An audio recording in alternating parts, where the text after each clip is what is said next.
Good evening and welcome to The Square. Tonight we are going to be discussing quality of education in our primary schools in Rwanda, primary and secondary schools, and we're going to be looking at some of the achievements, but most importantly, some of the challenges and how we can address them. Joining me on The Square are my resident panelists. My name is Diana Mpisi, I'm part of The Square, and as always, I'm joined by Brenna Namata. Great to have you back on the show. Thank you. Ephraim, always a pleasure to have you on The Square. Likewise, thank you for having me. And Charles, sorry. Pleasure to have you on The Square. Pleasure is mine, Diana. How are you? Good. Tonight, we have a guest with us, and our guest, thank you for honoring our invitation, is Dr. Irene Ndayambaje. He's the Director General of the Rwandan Education Board. Dr. Ndayambaje, thank you for joining us. Thank you for invitation. Thank you. Thank you. So before we get into the thick of things, I'd just like to take a deep dive into the week that has been. I know it's been a phenomenal week. Very important activities have been happening in this country. 3 heads of state in 6 days. And Brenna, you missed the last show. You were traveling to the UK on business, and you're back. I'll start with you. You may not have been here, but what were some of your key highlights in the week? Maybe before Brenna comes in, I hope she did not run away on purpose. On purpose. Because if she did, I think it was clever of her. Yes. No. For the record, I didn't. Okay. I didn't run away. But it's been. Watching from a distance, I feel very privileged and very proud to be witnessing this happening, because nobody could have seen it coming, 20 years ago, that suddenly, it's not suddenly, because I know behind the scenes there's a team that has been working deliberately to achieve the progress that we're seeing today. So it's not a coincidence that you have the Chinese president here. It's not a coincidence that you have India here. It's not a coincidence that you have Mozambique. All goes back to show that something is happening. And I think the way forward is we just have to do even more and even better. So for me, that was it. Yeah, obviously, it's massive news, but I think more than anything, the question is, I think somebody asked it, I think it was Carlos Lopez, Dr. Carlos Lopez asked, he's like, why would 2 of the most populous nations in the world visit Rwanda? And that's a very, very important question. And I say that being somebody from the private sector, I believe there's something there that needs to be explored, and it could be potentially lucrative, not just for myself as a business person, but for the rest of the business community. And I think it was true. It was a telling sign of hopefully a more robust and more fulfilling trade relationship between all of our countries. Yeah. Else? I would take a different twist and say we've had the most important, probably 2 of the most important heads of state visiting our country. My biggest concern is how are we prepared for things like this? We've talked about this on the show before, and I don't get the impression that the system, the ecosystem is very, very prepared for hosting big heads of state. In 2020, we are going to host CHOGM. Last year, we hosted the African Heads of State Extraordinary Summit. We've just hosted back-to-back 3 heads of state. And on the backdrop of that, today I was dropping off some high-value clients of mine at the airport. And I asked myself, how prepared are we to host people? Now, business and movement and traffic comes to a standstill when we are visited by highly powered delegations. I know we can argue that even in your home, when somebody visits you, you get out of your comfort and allow the guest comfort. But if it's going to be at the expense of convenience and moving around and killing business and what have you, we need to think twice about it. CHOGM is coming in 2020. We need to be better prepared of it. But directly related to this is our airport in Kanombe. Our airport has become very far without moving. There's a system that is being used at the airport today for cars to be checked through. Yes. When they were procuring that system, they did not realize that, one, it would be an inconvenience, two, it would have its inefficiencies, especially in terms of delay, but three, and above all, that it would not be as picture perfect as it would be, especially in terms of managing time. Yeah. So all that combined makes, gives a lot of food for thought for leaving a mark on our Visit Rwanda campaign. Yeah. Yeah, so I think that's some of the things that we need to look at.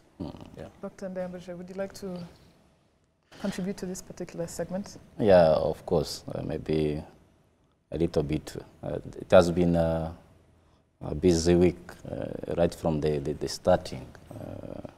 I would say that in these 3 days we conducted, apart from the usual work, meetings and so forth, there were 3 sensitive activities. One was about following up actually the validation of the 46 titles of textbooks we have been writing. These textbooks have to go in schools. So it's a very sensitive and delicate activity. Apart from that, again, we had to make sure that the certificate we had received for students who sat for national examination 2016, because we had received about 37,000 certificates, to make sure that they are well packed, then distributed. So we started distribution with Kigali, and today we're distributing the southern province. So many activities, that's what I can say, yeah. I'm glad you mentioned that, because we'll definitely touch on it in the show. Sure. But before we get back, I'd like to go back to my resident panelists. Two Sure. things to Charles. I think I agree with you, absolutely.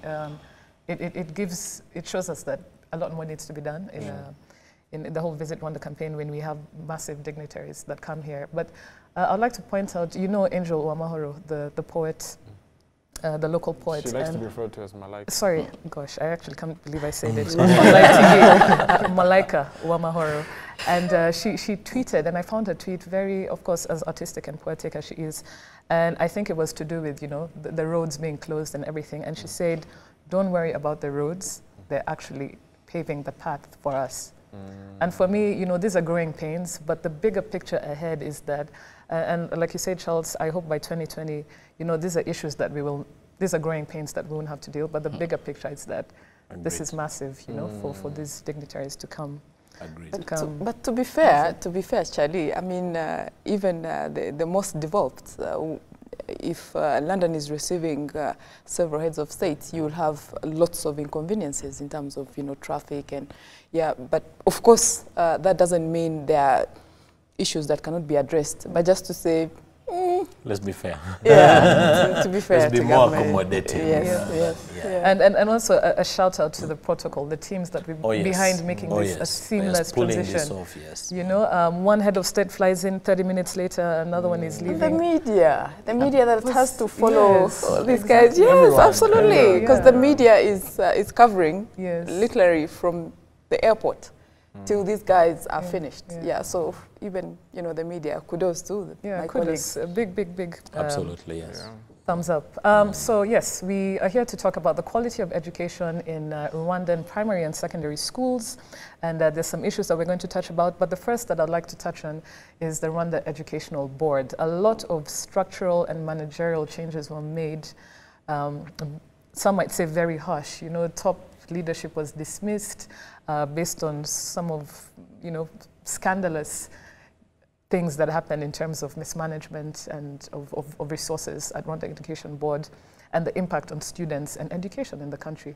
So, Dr. Ndayambaje, you're the new leadership of REB, and our question to you to start with is, can you give us the reasons for this overhaul of this institution and what we can expect in terms of quality for citizens and education? Yeah, thank you so much. Maybe if you allow, I would start by tackling or giving more light into what we call quality of education. Yes. Would you mind? Absolutely, please go ahead. Scientifically, when we talk of quality of education, we mean actually 4 main pillars. We mean, first of all, what goes in education sector. That's what we call the inputs. It can be in terms of textbooks, it can be in terms of ICT, it can be in terms of teachers, students, all what comes in education sector. we call these inputs. So depending on their quantity and the quality, that is where we come now judging quality of education. So if I give an example, if we are able to give more textbooks, then we guarantee better quality of education. Are you together? So if we are able to guarantee that the ICT has come to school, then the more quality you are providing. Now, you may have all these resources, but if they are not well utilized, again, that quality shall not be achieved. That is even what can bring difference into two schools. One can be well equipped in terms of resources. Another one may be having few resources, but the way they are being utilized can make a difference. So again, the second pillar, that is called activity or process. So the way actually we utilize these resources that come to school. Another main pillar of quality education is what we call the output, the end result. How our students perform at both internal and external assessments. I mean at the end of maybe term, or maybe the way they perform at the national examination. That also determines the quality of education. However, students do not remain in the education system. They end up by going to the labor market. So the labor market is also another pillar to judge the quality of education. That is what we call the impact. So you can judge quality of education from input, the process, the output, and the impact level. So then coming to the question she was asking me about the current structure of Rwanda Education Board. Rwanda Education Board actually has 4 main departments. One is what we call the Department of ICT in Education. I can see on the TV the XO laptops. So anything related to ICT provision and usage falls under that department. The second department, which is also very important, is what we call Teacher Development Management, Career Guidance and Counseling. So that is where we have any issue around teacher placement, teacher recruitment, teacher retention, all these things. Career guidance for students, but also as well for teachers, that is where it follows. So another important department, it is the department which is handling curriculum. So it is called Curriculum, Teaching and Learning Resources. Because when you develop the curriculum, in the end of the day, you need to make sure that you have well-aligned textbooks for both teachers and students. However, beside or even beyond textbooks, you need to supply other learning resources like maps, things like this that accompany the textbooks. So they fall under that department. So having taught, having provided teachers, in the end of the day, you need to see, have learning taken place. So that's where comes another department that we call Examination, Selection, and Assessment Department. So we have those 4 main departments. From what she asked about the restructuring, I would say that according to the restructuring adopted by our government end of last year, REB used to have another 2 departments. One was focusing on higher education student loan, because now it was realized that this falls more under higher education. That's why it was moved to HEC. The former SFAR, if you can remember, so it was moved now to HEC. REB used to have also another department which was very much related to what we call inspection in schools. So that one also was moved to the Ministry of Education for good reason. One, because you cannot be at the same time an implementation agency and at the same time you inspect yourself. You see, you regulate yourself. So I would say that now REB has 4 departments, and each department is headed by a head of department. So above the head of department, there is a deputy director general. At the top, there is the director general. So those are actually what I can say as changes that have happened in the Rwanda Education Board. Doctor, are you a teacher or were you a teacher? I would say that I was trained, first of all, as a primary school teacher. Because you explain things extremely well. Really simplified it for us and our audiences. So, I was trained, first of all, as a primary school teacher, because I did what used to be called the normal primaire, which can be compared to TTC today. Later on, I also did, what I did actually was pure education, from Bachelor of Education. other 2 postgraduate certificate in education. One was specializing in online distance education. Another one was in learning and teaching in higher education. So I did masters in education and PhD in education. So all what I did. And the sectors in which I worked, they are very much tagged to education. Very, very good morning. So yes. Are there any follow-up questions you'd like to add on his explanation? And I think for me, around the pillars of quality of education, it was input, process, output, and the impact, sure. From the way I understand it, it seems like it's linear. Sure. Exactly. So it begins from the input. My question is, how do you assess and evaluate to improve? In the sense that if there's an issue with the inputs, that you don't only notice it when it's impact, that you address the issue early enough. What kind of systems are in place to address that? Thank you so much. I would say that normally they are both international and national standards.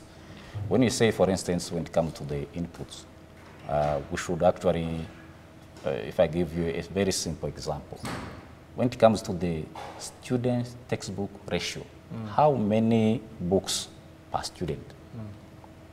The ideal situation to be 1 textbook for 1 child, so that every child has his or her own textbook.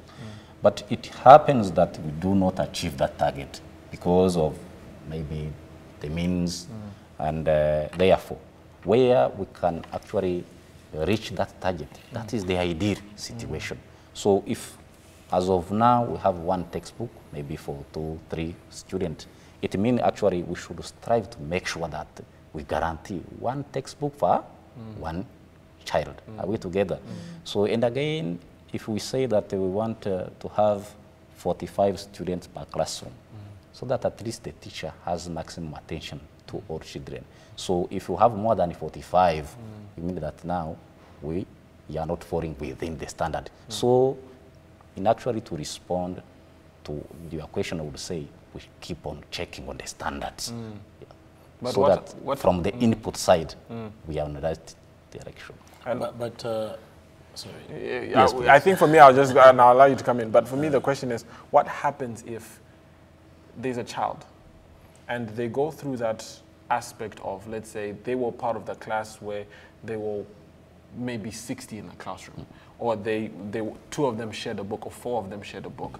What happens when they get past that stage now, and now they are they are now taking exams, and then now they're in the labor market, and those issues from the first step in that whole process have not been addressed? How then do you ensure that when they reach the labor market, that it's not the burden on the labor force or on our economy is not as heavy? Thank you for your question. In actual fact, the moment you realize that inputs are not at a satisfactory level, then you enhance the process, the activity itself. Okay. So that actually, if you have like 1 textbook for 2 students, that is even where comes the shift from the teacher-centered to the learner-centered. There is a possibility to organize your class to the extent that some students may be busy doing A, B, C, D, others are doing D, E, F. Meaning that you give the chance for every child to interact with the textbook. You give a work to this group, then they keep on rotating in terms of workshop. Are we together? So that actually you don't have like 3 children reading the same book, because there is no how they can move at the same pace. So that is why even the reason why you can see in our schools, even the sitting arrangement is no longer the traditional one, where people used to sit as they are sitting in a church. There is the one at the front and there is one at the back. So the sitting arrangement is kind of like a U-shape. The U-shape. Yes. So meaning that students are able actually to be interacting, to be reading this, to be doing that, as maybe these other ones are busy doing something different. So when there is an issue at the input, when you realize that actually the level you are targeting at the input is not your ideal situation, you emphasize on the process. So that is why actually, whereby when you hear us going in what we call educational quality awareness campaign, we want to enter the classroom, see what is happening, okay? So that actually we don't assume that things have gone and therefore things are working. Because a textbook can be there, a computer can be given to a school, but is it being utilized? How many does a teacher use the computer to to deliver or to teach. How many times maybe students are given the chance to exploit the learning resource in the school? So I would say that in order to make sure that you don't actually come to realize that something has gone wrong at a later time, we intervene at all levels of the line that you have already mentioned. Dr. Yes, talking about intervening and, textbooks. Sure. Your institution has come to strangle the private sector and ensure that publishers private publishers no longer provide books to government institutions, and I think REB is almost in a position where you want to be the publisher. So you are saying that you don't have enough books. The people who are supplying the books, you don't want them. You're saying that you want to increase the ratio of students to scholastic materials, maps, and what have you. The people who are providing that, you don't want them. Your same government is saying we want to encourage the private sector to do business as a pillar of government. And I'm wondering, how are you marrying these different issues? Aren't you shooting yourselves in the foot? Actually, even to add to that, I don't know if you know, recently there's this company, Impresco. They are the ones who had that Nkunda Mahoro, the book. Oh gosh, we grew up in Nkunda Mahoro. Exactly, and now when you listen to listen to the issues that plagued it as a government-owned entity, you realize, coming back to what he says, that at what point does government want to step in to do the job of the private sector, and at what point does it step away? And again, you know the whole thing, when you look at the national budget, and you know, the other day we hosted the chief, Rehema, the in charge of budget at government, and she was saying, we expect the private sector to be doing XYZ.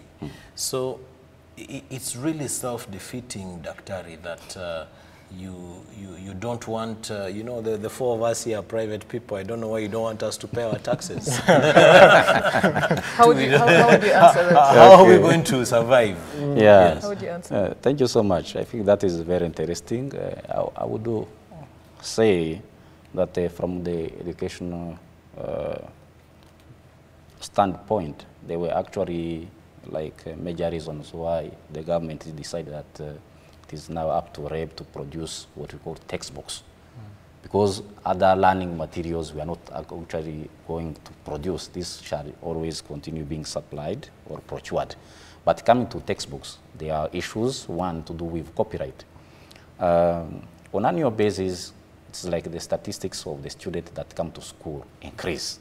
So meaning that when you have to order or when you need more textbooks, you still have to run to the other supplier, telling me or telling him that, you know what, last year you supplied to us 36,000 textbooks.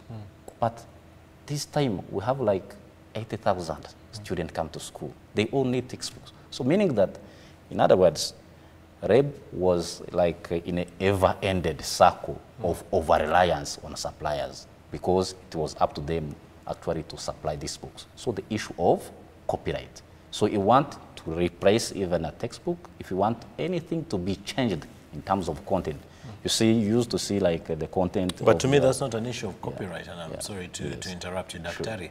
I think that's an issue of the suppliers disappointing you in terms of their capacity to be able to supply. It's not an issue of copyright. To add to what Charles is saying, I think also it's an issue of, like what Charles is saying, capacity. Because if you want this to be in-house, do you think right now you have the capacity, the capabilities of actually dealing with supplying of textbooks and actually not making the same mistakes that suppliers did in the past? Yeah, in actual fact, for us... Are you confident moving on? Yeah, we are very much this confident. Is possible. We have full support. So the issue is that you wanted to cut out the middleman. And do it direct. I don't know what you would mean, but what is real is that REB used not to get textbooks in time. That is one. And again, the issue of copyright, if a textbook has to be replaced, if the content has changed. For instance, you know, today we are moving digital. if someone has produced a textbook in a hard format, in a hard copy format, and you would like that textbook to be well aligned with maybe a chapter in the curriculum that has just been revised, still it is like the existing textbooks will be obsolete until you procure a new one. This would be very expensive, this would be costly. And but time-consuming. Time-consuming. But at the moment it is now a full property of one education board, it means that the content you have produced, you can easily edit, then procure both like a PDF version to schools, as maybe you wait for another printing version. So you see, like dealing with suppliers at this level was like tying REB or putting REB in a position like not delivering in time, being in a capacity or incapacity of actually even having full control of what was happening in the education sector. Isn't it true that the reason for REB going to that, and again, yes, I must confess that I'm not convinced by the point raised around copyright, because the reasons you've given are not really copyright related, but they are more capacity related.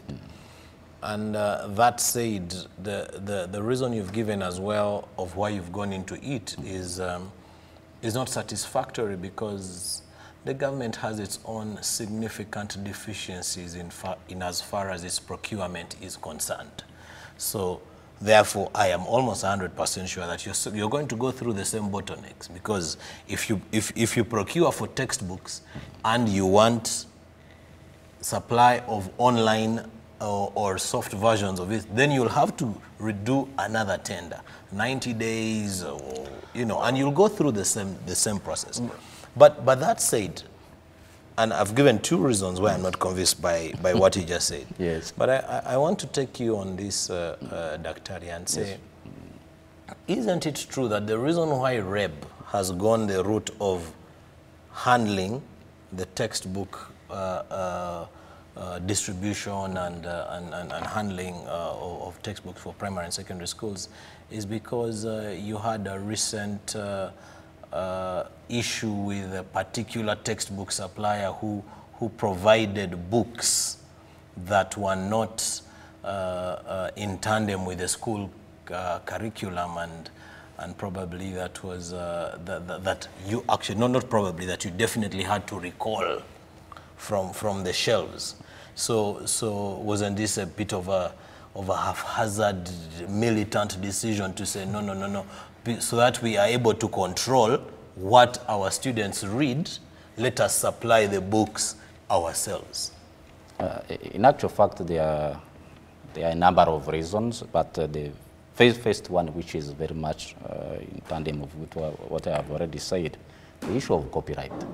Let us assume from even the case you are raising that a supplier has given a textbook whereby the content or some statement do not actually respond or in tandem of what we want. But you buy the book. And therefore, if this textbook had to be replaced, it is costly. They have to be taken back from the schools. And all these versions, it is like a waste of the funds if another version has to be procured. So that is why I was saying the issue of copyright.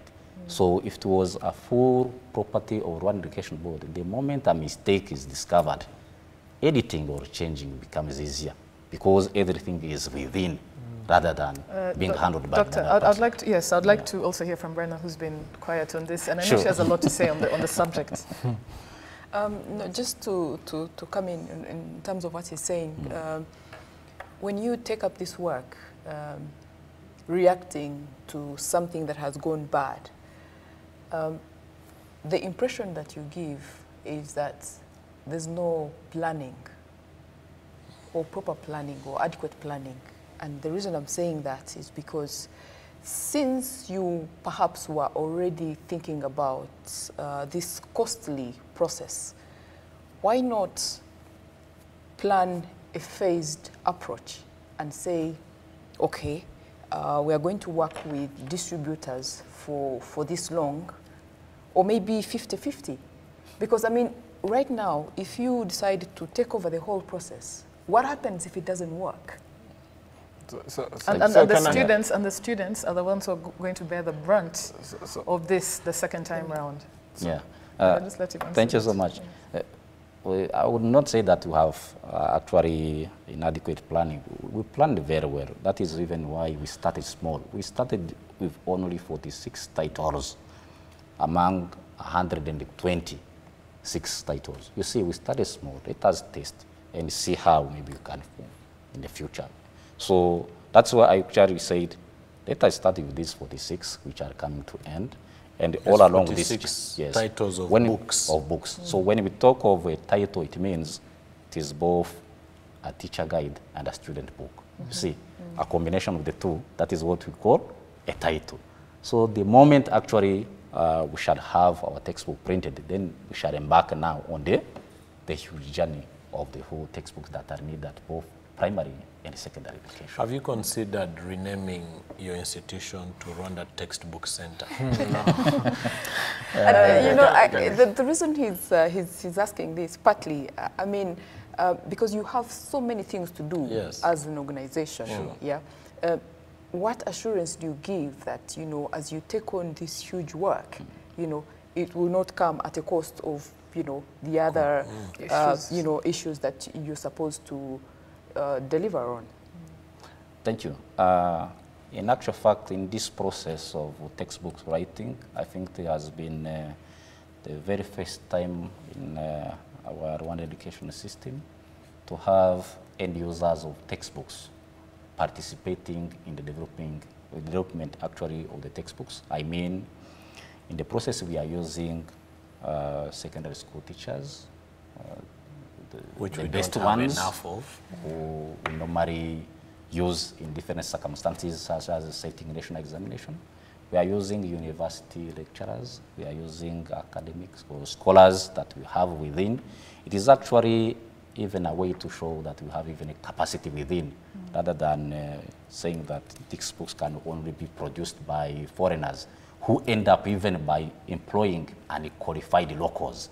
So we have identified potential candidates locally who are helping REB in the process. So that is actually a way to show you that it is not only REB staff who are within the process, the whole industry of local expertise that we are using. Thank you very much, Doctor. We're going for the break. Ephraim, hold that thought. But I think, you know, it's tough what you're doing.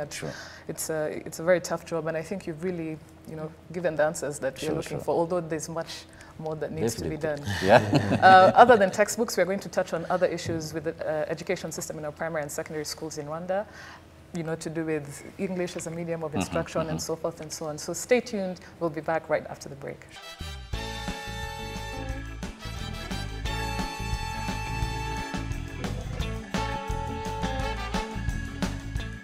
Welcome back to The Square. Tonight we're discussing the quality of education in our primary and secondary schools, and we're joined here with the Director General of the Rwanda Education Board, Dr. Ndayabaje. The question that I want to now put to the panel is to do with language as a medium of instruction. It's been 10 years since we switched to English as a medium of instruction in schools and higher learning institutions in the country. And my question is to you, where are we right now? Because the reality is that you know, we are churning out students who can barely speak English, can barely, you know, represent themselves in English, especially when they enter to tertiary institutions and the labor market. So what we want to discuss here is English and what is being done to actually address the issues, the shortcomings on it being a medium of instruction.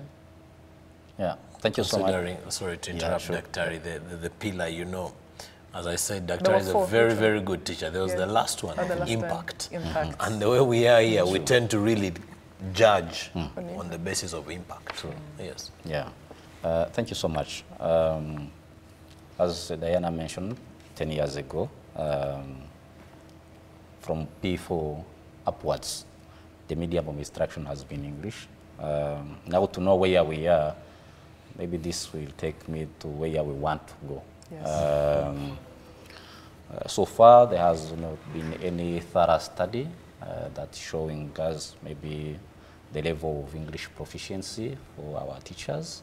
And that is the reason why you might have heard that in the near future, we are now going through a targeted teacher training when it comes to English. So to do that, we need first of all to know at what level is every individual teacher, meaning that we want to conduct a national assessment. So every teacher in our education system will have to sit for this test. And therefore, so that we can know maybe you are at a lower, medium, or advanced level. Because even with our effort to train teachers, we don't actually have benchmarks, or even we should actually be targeting teachers to know, not taking that all of them do not have proficiency in English, but we should actually be knowing that this one is at this level, but we need to be objective. There is no how we can go that way if we don't have like facts at hand. So then the facts at hand are going to be provided by that test we want to be organizing in the future. And therefore, from that level, we would say, these ones who are at a lower level now, they need more attention. They need more coaching. They need actually also to train themselves so that they can catch up. Because 10 years, it is high time actually for individual teacher who knows that the medium of instruction is English, be able actually to teach in that language. So I would say that so far, we don't have like statistics telling us that maybe 20% at higher level, 40% medium, and so forth. So that's why actually we are going to come up with a standardized test that is going to inform us into this. And therefore we would say that this is the journey to go now, so that we reach where we want to go. Rwanda? The professor has just killed this debate around English because in absence of research, he's basically saying you guys are discussing opinions because no study has been done. But as he said, there's going to be a study. It's actually extremely alarming that we've put the country in a situation where we're doing haphazard, unplanned, we're taking a haphazard, unplanned approach towards releasing students onto the university and eventually on the labor market. Extremely alarming. But can I defend? Let Brenna have a point. I'm sorry, we'll come back to you. But Brenna, thank you so much for bringing that up. Just finish your point. Just to finish, I wanted to shift the discussion and look at education as SDG 4. You know, yes, contribution, yes, to development, quality for all, inclusiveness. And when we talk about inclusiveness, what we are witnessing, at least what I've witnessed, is that you have increasing better quality output from private schools, private kindergartens, private primary schools, private secondary schools. And which begs the question, why is that so? Most likely you find that teachers in these private institutions are better paid, there are better facilities, so parents feel that whatever they have to make the investment, it's worth it. Public sector, what are you doing about this, especially for us not to miss the target of SG4? Thank you so much. It is better that you have indicated that schools that are doing better, especially at the primary and even pre-primary level, are private schools, and that is obvious because some of these schools actually are located in cities where even parents can provide more coaching, and even when you look at the standard of these schools, you know, when we talk of quality again, comes in the issue of costing, funding, and again, you will realize that some of these schools, even they are very much strict when it comes to enrollment. They will say, for our class size is 20 students, not more than this. So, and even in one class, you'll find there are 2 teachers, which is true. Then when it comes to the issue now of quality education for all, you're asking what are we doing for the rest of the citizens. As Rwanda Education Board, we make sure that all schools countrywide, be they public or private aided schools, you know, we have like religious affiliation that we operate together, that we partner, and then the government. Such as the Catholic Church schools. Sure. Who are not happy with with a school calendar? Yeah, those ones, I would not say they are not happy. They have had some suggestions, which are also need to be. Do you concur with their suggestions? But wait, yeah, so let him then I would let's say stick to the path. that when it comes to guaranteeing quality education for all, we make sure that all schools countrywide get teachers. We provide the resources. I mean, textbooks for this school. You know, we don't provide textbooks for private school. Private schools, they buy for themselves. Absolutely, but we look they can after, afford. Yes, because they can afford. That's why I say the issue of costing. These have money. And again, when it comes to remuneration, we don't pay their teachers so they are able to. When it comes even for school construction, we don't construct room for them. That's a When fair it comes, comment, yes. so because they can afford. Afford. So when it comes to education for all, actually, we are also thinking these are the category now. Are we together? So that actually we can balance, bring a kind of equilibrium education delivery. Ephraim, So, Ephraim, but no, just no, guys, he has not answered Bana's He has not- question. yes, but on top of Please that- don't let him off the Yes, hook. yes. What he's answering, we're actually Yes. going to get it on our Twitter feed. We have tweets that we're going to address that are linked to his question. That's why I want us to Well, move it's quickly. probably tactfully avoiding. Look, No, let me Ephraim, I want to hear from you before we go to our Twitter. I've been wanting feed. to say this even before the break. Yes. I want to come to the defense of Reb and Yes, Doctor. yes. You know, we are trying to assess or evaluate education from a short-term lens. Let's take, for example, English. When you say short term, you mean the last 24 years? No, I'm talking of, for example, that's what I'm saying. Let's take, for example, the English issue. We only changed the curriculum, or at least the medium of instruction. 10 years ago. 10 years ago. Yes. Which individual is in the labor market now that actually experienced that? And that is something that we haven't taken the time. And that's what I'm saying, even when we talk about the haphazardness of the decisions, you're looking at it from the perception that it looks haphazard. But are we looking at the results to really tell whether it's haphazard or I not? really like your inputs. Exactly, 10 years is a blink of an eye, historically speaking, in terms of assessment, especially on this particular topic. Brenna, I'll have to cut you short because we're running out of time and really need to connect with our audience. And I want us to go to a Twitter feed, and the first tweet we have here is from Leonard Leonard Munga. And a few thoughts. His first is, teacher remuneration is an important consideration in order to attract quality teachers in public schools. What is being done to harmonize pay with civil service skills, particularly for graduate teachers in primary and secondary schools? We're going to go to his next tweet, but if you can answer that quickly and we move through the next tweets, Doctor. Okay, thank you so much. In line with teacher remuneration, I would say that there is a new teacher statute which was approved, and which terms are now going to start being implemented. And I think that we are aiming at a better wealth of teachers, and maybe I would say by today we are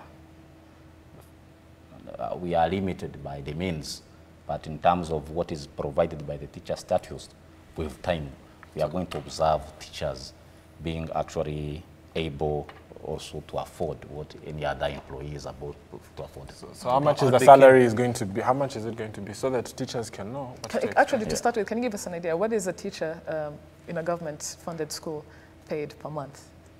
On an estimate. It varies. If you teach in primary school, normally to teach in primary school, you need to be a secondary school certificate holder. To teach at what we call lower secondary, you should have a minimum of A1, which is a diploma. Then to teach at upper secondary, you should have like a bachelor degree, isn't it? Especially in education. So, How much? You don't have to tell us. How much do they earn? yes. Let's move on to the next tweet. Let's quickly move on to the just next before tweet. we move on to the next tweet, So I we're think running out of time. And we just want one. to- I think directly related to that is remuneration. We appreciate, despite the fact that you're dodging the question. Yeah. Umwarimu Sacco is extremely important to this. What's the value of Umwarimu Sacco today in terms of either deposit or the value of the Can you answer that very quickly? Okay. Doctor. In actual fact, Umwarimu Sacco was put in place as a special,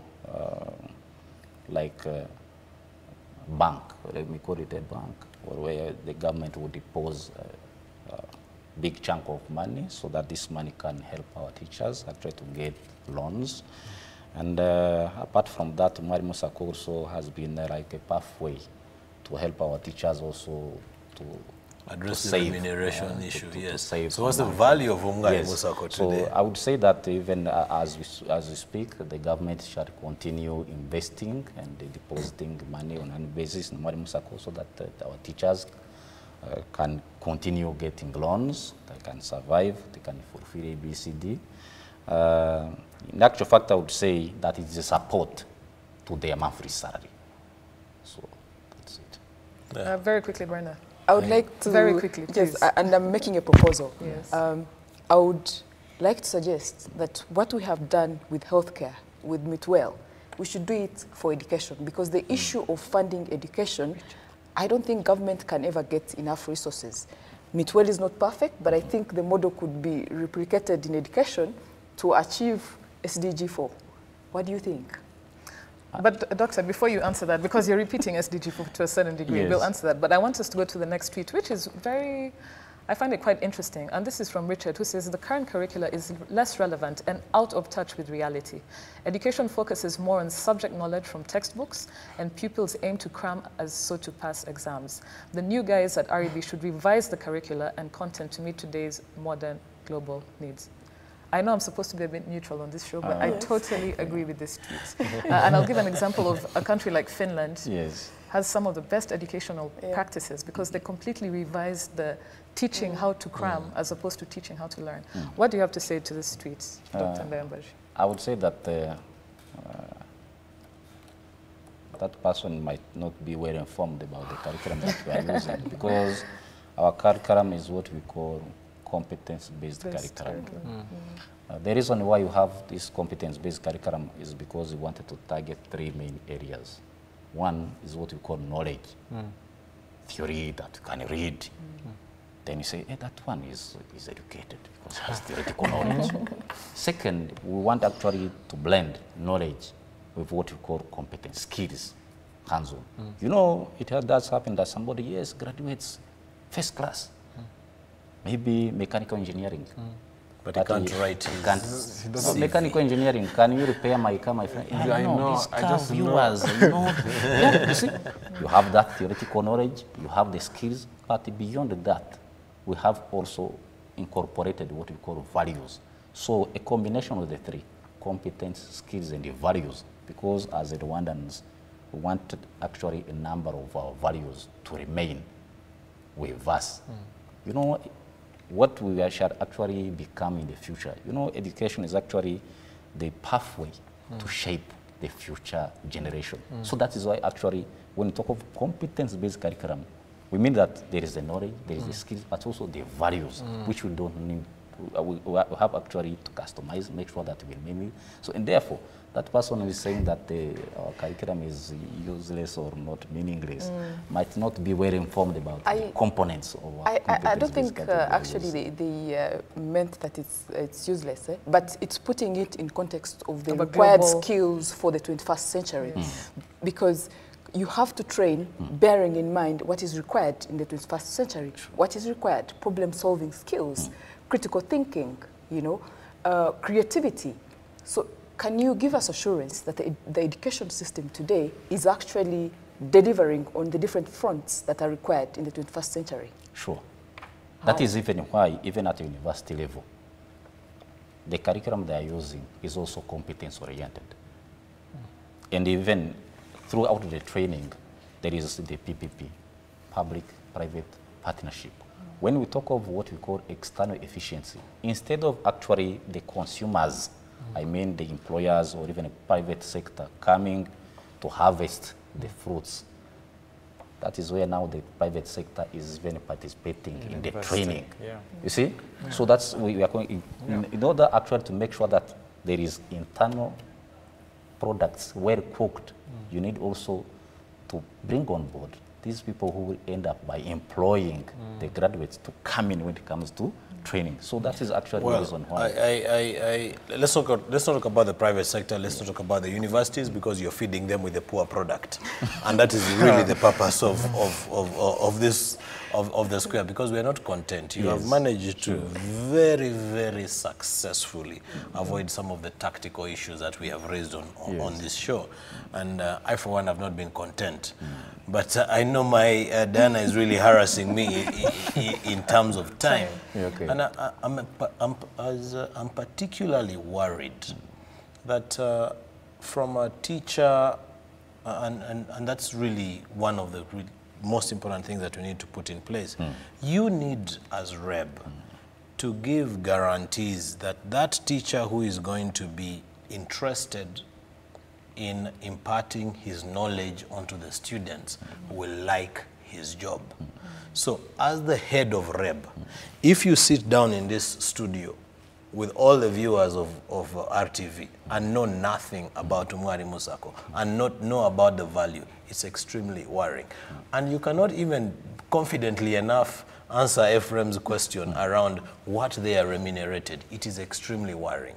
So without mincing words, I am below satisfied in terms of the responses that you've given on this show.